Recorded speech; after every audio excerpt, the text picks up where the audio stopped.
जय हिंद दोस्तों, कैसे हैं आप सब लोग।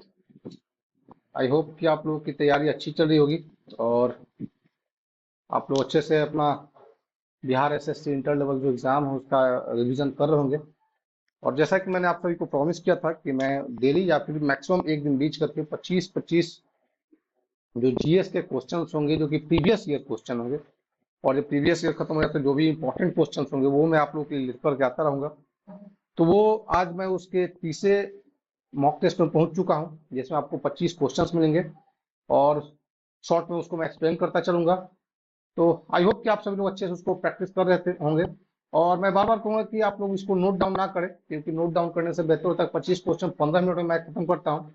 उस वीडियो को आप 2 से 3 बार देख लें और मैं बताऊंगा कि ये सारे के सारे काफी इंपॉर्टेंट क्वेश्चन हैं, तो प्लीज इसको स्किप ना करें, इग्नोर ना करें।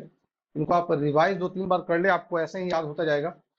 तो आइए चलते हैं, विलंब नहीं करते हैं और हम अपने जो आज का हमारा मॉक टेस्ट 3 है उसमें आगे बढ़ते हैं। लेकिन उससे पहले मैं फिर से आपसे रिक्वेस्ट करूंगा कि अगर आप अभी तक आपने इस चैनल को सब्सक्राइब नहीं किया है तो कृपया करके जीएस इन्फिनिटी चैनल को सब्सक्राइब कीजिए, लाइक कीजिए और अपने ज्यादा से ज्यादा जो दोस्त हैं उनके साथ शेयर कीजिए। तो चलिए बढ़ते हैं क्वेश्चन नंबर फर्स्ट की ओर, जो कि आज के हमारे मॉक टेस्ट का है।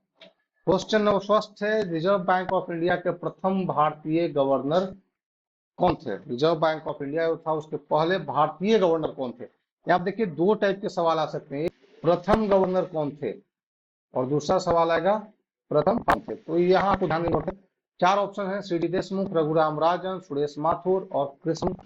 सही आंसर है इसका सीडी देशमुख। आपको आई होप कि इतना पता है कि बैंक जो है इसकी स्थापना ये reserve bank of India act के तहत 1935 में की गई थी, जिसकी शुरुआती पूंजी थी 5 करोड़ रुपए थी। और किस कमीशन के तहत, तो हिल्टन यंग कमीशन के तहत की गई थी। और इसका जो शुरुआती कार्यालय कहाँ था, कलकत्ता था, बाद में इसे मुंबई में ट्रांसफर। बढ़ते हैं क्वेश्चन नंबर 2 की ओर। और क्वेश्चन नंबर 2 है कि रुपये का जो चिन्ह है, जो अभी मॉडर्न हम लोग रुपये का चिन्ह देखते हैं, उसको किसको डिजाइन करना छात्र कहाँ पढ़ रहा था। इसका ऑप्शन आपके सामने है, जेएनयू, आईआईटी बॉम्बे, हैदराबाद विश्वविद्यालय, आईआईटी मद्रास। तो इसका सही आंसर है आईआईटी बॉम्बे। स्टूडेंट है, इसने रुपये का साइन डेवलप किया, वो कहाँ पढ़ता था, आईआईटी बॉम्बे। उस लड़के का नाम क्या था, उदय कुमार। भारत सरकार द्वारा क्या है, 15 जुलाई 2010 को इसे जनता के लिए, यानी ये नोट पे जो है छप करके बाहर आना स्टार्ट कब से हो गया था, 15 जुलाई 2010 से। पढ़ते हैं क्वेश्चन नंबर 3 की ओर। निम्नलिखित में किस शहर में बैंक नोट प्रेस स्थित है। 4 ऑप्शन है, नासिक, देवास, साल्बनी। तो ये कहाँ पे है, तो इसमें से ऑप्शन 4 नंबर जो सही होगा। नोट प्रेस जो है नासिक में भी है, देवास में भी है और पश्चिम बंगाल में साल्बोनी है, वहां पे भी है। तो ये जो है सही ऑप्शन ये चारों होंगे। पढ़ते हैं क्वेश्चन नंबर 4 की ओर। निम्नलिखित में से कौन सा राज्य जनसंख्या की दृष्टि से 4 बड़े राज्यों में से नहीं है।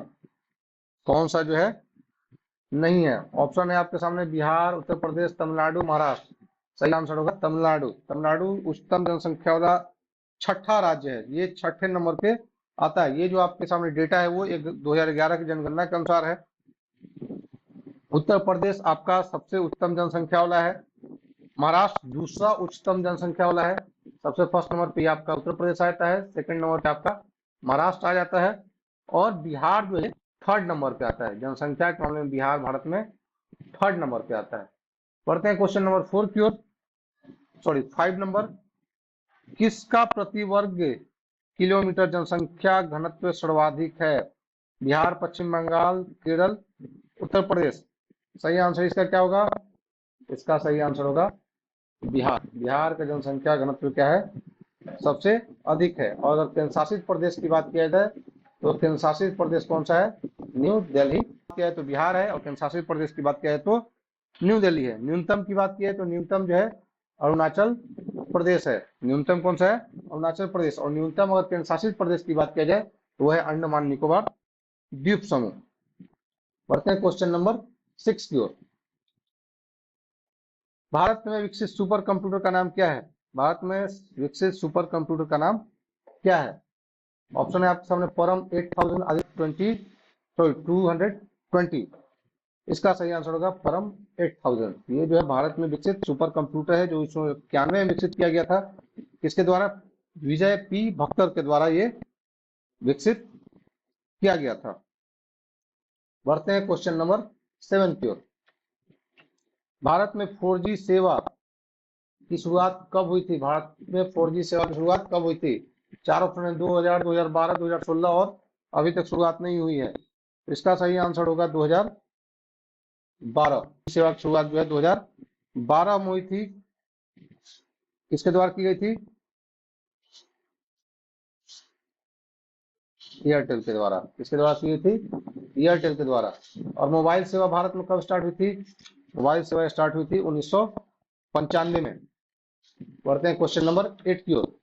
निम्न में से कौन सा ब्रिटेन का शेयर मुल्क सूचकांक है? इनमें से कौन सा जो है ब्रिटेन का शेयर मुल्क मूल्य सूचकांक है? Stock 100 set JCI. किसका? ब्रिटेन का। तो कौन सा है ब्रिटेन का? ब्रिटेन का है FTSE 100, ऑप्शन नंबर 2। और स्टॉक्स किसका है? स्टॉक्स है आपका यूरोपियन यूनियन का, जेसीआई इंडोनेशिया का, यह है थाईलैंड का।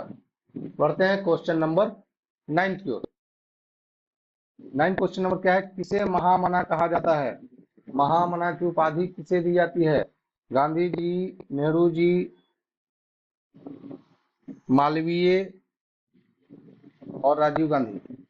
इसका सही आंसर है ऑप्शन नंबर 3, मदन मोहन मालवीय। इनके बारे में क्या है? ये 4 अलग अलग अवसरों पर जो है भारतीय राष्ट्रीय कांग्रेस के अध्यक्ष रहे हैं। पहला कार्यकाल 1909 में ये अध्यक्ष हुए थे। इन्हें महामना की उपाधि महात्मा गांधी जी के द्वारा दिया गया था। इन्हें महामना की उपाधि किसने दी थी? महात्मा गांधी के द्वारा। बढ़ते हैं क्वेश्चन नंबर 10 की ओर। प्रथम भारतीय अभिनेत्री कौन थी?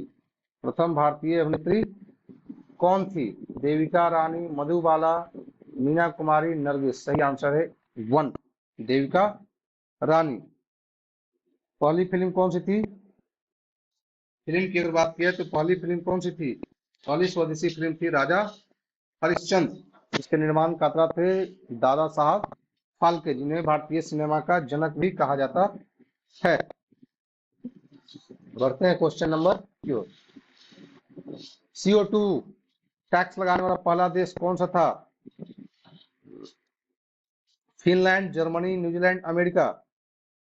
सही आंसर होगा यहाँ पे फिनलैंड। फिनलैंड जो है पहली बार CO2 टैक्स लगाया था। कब लगाया था? 1990 में। उसके बाद स्वीडन और ब्रिटेन ने भी लगाया था।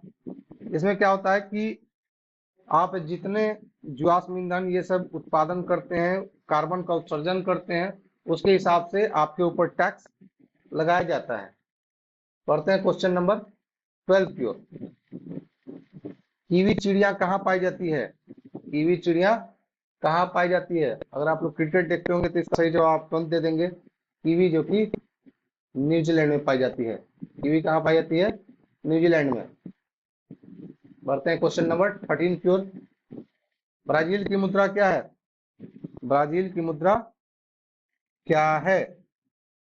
4 ऑप्शन है, रूबल, बर, होगा रियल। ब्राजील की मुद्रा जो है रियल है। रूबल कहाँ के? तो रूबल जो है रूस या फिर उसके संघ के हैं। और आगे बढ़ते हैं क्वेश्चन नंबर 13 की ओर, सॉरी 14 की ओर। निम्न में से किसे महलों का शहर कहा जाता है?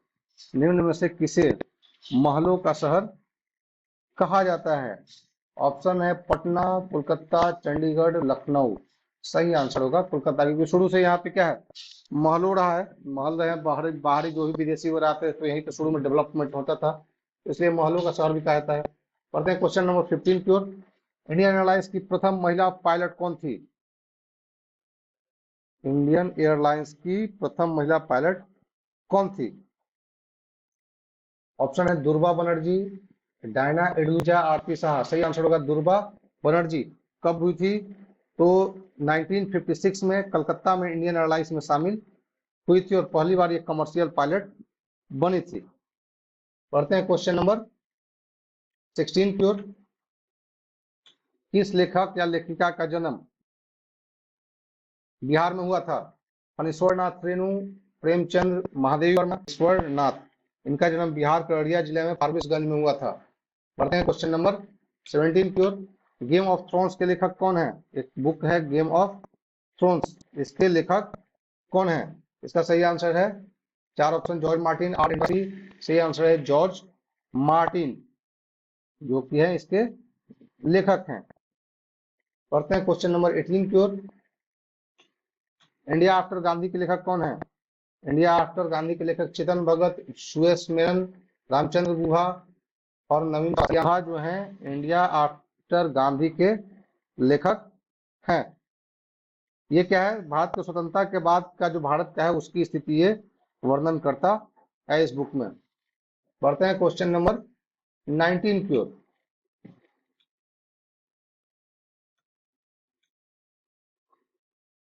क्वेश्चन है निम्नलिखित में से किसका जेल का कमरा एक पर्यटक स्थल? जयप्रकाश नारायण भगत सिंह। सही आंसर है वीर सावरकर। वीर सावरकर जिस जेल में थे उसे आज एक पर्यटक स्थल के रूप में क्या डेवलप किया गया है। इन्होंने अभिनव भारत नामक संगठन का भी गठन किया था और 7 अप्रैल 1911 को क्या है काले पानी की सजा के तहत इन्होंने सेल्यूलर जेल भेजा गया था, जो कि कहाँ पे है? पोर्ट ब्लेयर में है। बढ़ते हैं 20 की ओर। अमर्त्य सेन को किस क्षेत्र में नोबेल पुरस्कार दिया गया था? रसायन विज्ञान, अर्थशास्त्र, शांति, सामाजिक जो है 1998 में कल्याणकारी अर्थशास्त्र में उनके योगदान की नोबेल पुरस्कार से सम्मानित किया गया था। पढ़ते हैं क्वेश्चन नंबर 21 की ओर। छाऊ बिहार का अतिरिक्त एक अन्य किस राज्य का भी लोक नृत्य है?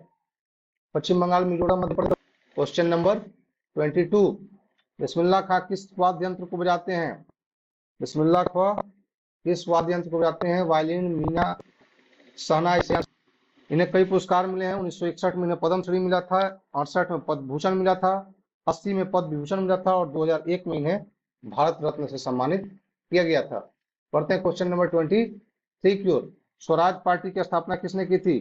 स्वराज पार्टी की स्थापना किसने की थी? मोतीलाल नेहरू। वल्लभ भाई आंसर है मोतीलाल नेहरू। 1 जनवरी 1923 को चितरंजन दास ने मोतीलाल नेहरू के साथ मिलकर स्वराज पार्टी का गठन किया था। 24। कर्क रेखा निम्न में से किस राज्य के मध्य से नहीं गुजरती है? बिहार, छत्तीसगढ़, त्रिपुरा।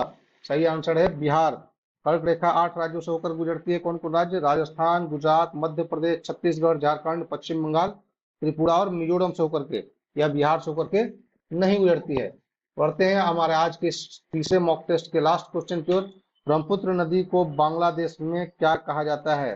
ब्रह्मपुत्र नदी बांग्लादेश में क्या कही जाती है? पद्मा, जमुना। ब्रह्मपुत्र नदी को क्या है, ये अरुणाचल प्रदेश के रास्ते तिब्बत से होकर भारत प्रवेश करती है और बंगाल की खाड़ी मिलने से पहले असम और बांग्लादेश से होकर के बढ़ती है। तो ये हमारे आज के इस मॉक टेस्ट 3 के 25 क्वेश्चन थे। उम्मीद करता हूँ आप लोगों को इससे काफी ज्यादा फायदा मिला होगा और इस तरह से मैं आगे भी आप लोगों के लिए सेट लाता रहूंगा, वेरी वेरी इंपॉर्टेंट क्वेश्चन लाता रहूंगा। तो इस तरह से आप लोग अपनी तैयारी को बेहतर करते रहिए। मिलते हैं अगले वीडियो में। लेकिन मैं चाहूंगा कि अभी तक आप चैनल को सब्सक्राइब नहीं किया, चैनल को जरूर सब्सक्राइब कीजिए ताकि मुझे एक मोटिवेशन मिले, मैं आपके और ज्यादा बेहतर कंटेंट लाता रहूं। आइए मिलते हैं अगले वीडियो में, तब तक के लिए जय हिंद, जय भारत।